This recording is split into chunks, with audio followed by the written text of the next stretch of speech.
What is going on, guys? Welcome back. Commentary free. I want to thank my sponsor, Steel Supplements. Link discount code down the description. Quite frankly, one of the, if not the best supplement company on the market. Know you're going to love everything that you get. And I also know you are going to love the Glance LED because, well, not so much of a spoiler, but we learned a lot about the Dynasty mode in EA College Football 25 today, and I think a lot of you are going to be spending quite a bit of time with this game, and you're going to want to stay up to date with everything else going on with the world of sports. Glance is your way to do that. They are going to give you real, live data from NBA, NFL, NCAA, you name it. No subscription fee. Beyond that, you can also stay up to date with news, weather, stocks, anything you want, all at a glance. The best discount code down in the description. I've used one. I'm watching one right now. Absolutely changed the way you play games. Now, let me just also say 55,000 plus people watching. And I was there monitoring the chat, if you will, and so much of it was positive. And to that point, I know you guys get frustrated when I'm critical of this game because, listen, just like you, I want this game to be the best. We've waited a long time for this game to come back on the market.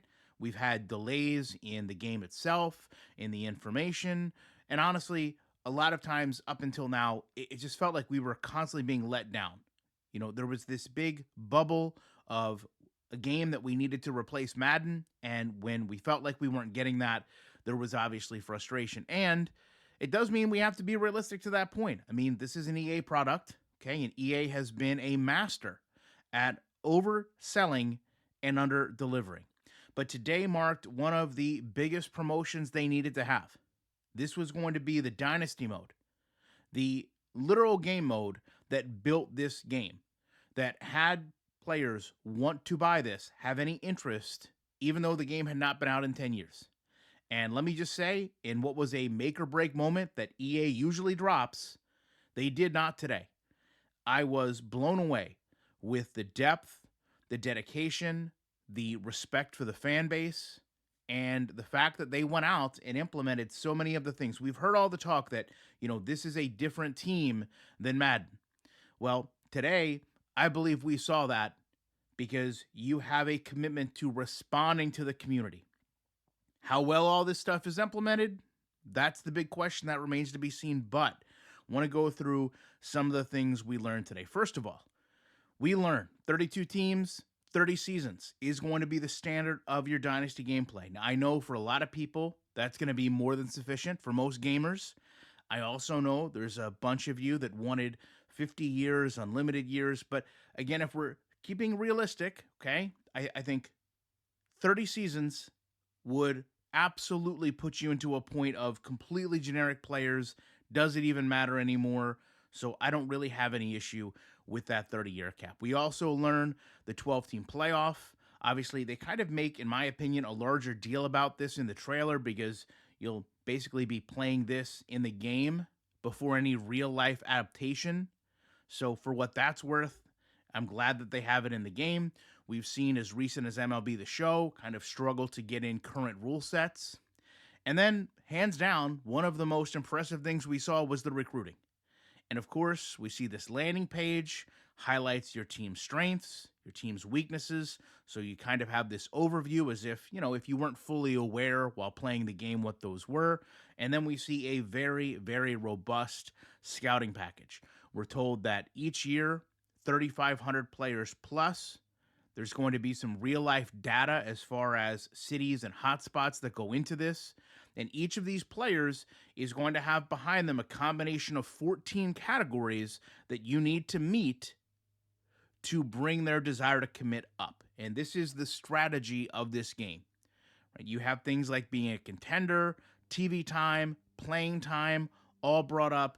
And this kind of just shows the mindset of what made this game so spectacular. You have to have a winning program to go out and get these solid players, and you can't fake that. We see right here in just a couple seconds that your rebuilds are going to have challenges. That's what had content creators going out and doing these rebuilds because it wasn't easy. It was very fun and challenging. We also learned that some players now have these deal breaker requirements. where if your school can't meet this obligation, be it playing time or be it like we just talked about, a winning organization, you're going to be locked out and not even able to recruit them. So it also seems like this is going to have some data running behind it as you go through and play. And this is going to be what's going to power your transfers. So you can have players, obviously, that want to transfer away from your school or to your school. And we learn about the point system here that is going to be needed to encourage players to either stay or try to sway players to visit and then ultimately commit. Now, the way they position this is there's essentially two different worlds here. There's one completely for recruiting, and then there's one completely for dealing with players that want to or can transfer. And when you look at them separately, it really seems like what they've tried to do is build two different, I don't want to say like mini games, but at least two very different worlds that you have to operate in.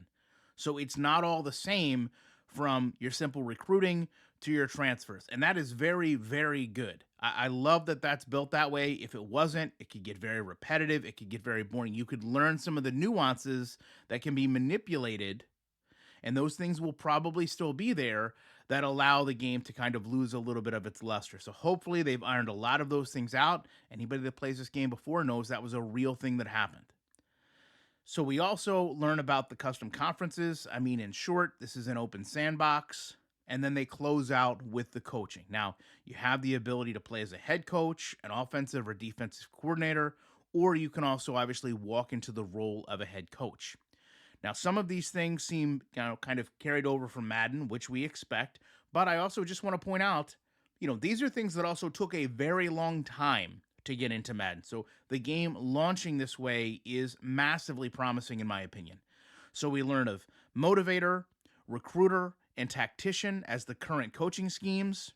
And again, these seem to have that kind of Madden-esque skill tree that you build off of. But this also creates layers within your coaching carousel. That you're also going to have kind of this free agency, which again, this seems to run different than the transfers, than the recruiting. But you also have the capacity to kind of stack all of these skill sets. So as you're building your coaching tree out, you can focus on things like one specific quarterback as far as throw power, throw accuracy, or one specific whole scheme, like we need defense that's going to play cover, that's going to be good tacklers. And that in turn helps you kind of work hand in hand with not only how you're building your coaching, but also your team when you take into consideration that your recruiting is going to work hand in hand with that. So you really get kind of this synergy. And that's one of the things that's really been lacking with Madden. And if you go back, you take a look at other games in the market like Access Football, like Maximum Football's recruiting very, very similar to what we see here. So it's very much like they've paid attention not only to what's been going on in the market since this game has not been around, but also, as I said in the beginning, what fans have truly wanted from this game. As long as all of these things are done well, okay? The fact that they're in the game is something we can champion, but also we need functionality, we need working elements to this game. But other than that, as I said, all the critical things I've said about EA, today really shows, at least at some level, there is someone in that building listening wanting to put out the best game possible, and I'm hoping that's what we see. Love to know your thoughts on this. Appreciate you watching it. You know I will be back in the week to break down some of this gameplay from this trailer that, let's just say, had me scratching my head just a little bit with more commentary.